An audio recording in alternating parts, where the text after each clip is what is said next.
台南市环保局为着要清除街路边的薰杂啦，伫9月份举办一个活动，只要扣50支的薰杂啦，就会当换1包的卫生纸。19天来，民众是扣133万的薰杂啦，换走着26000包的卫生纸。但是有人偷食部，把这个粪扫桶的薰杂啦摕去换，所以市民认为根本的做法应该是甲乱抌薰杂啦的人加重处罚才对。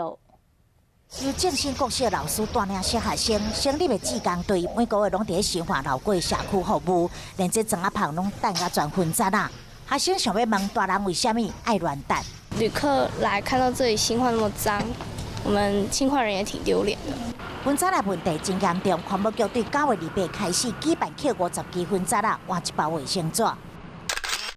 民众参与情况真热烈，超过预期，卫生纸只好一直加买。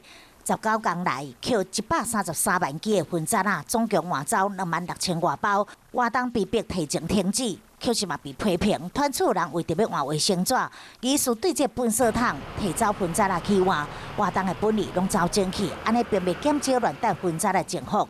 那如此的话，只是助长这些抽烟的继持续丢烟蒂。然后在旁边的看到烟蒂持续捡，再去换奖金。可是这样的一个效果，我在想应该也不是非常好。除了鼓励民众不要乱丢烟蒂，那我们采取奖励与财法并进的方式办。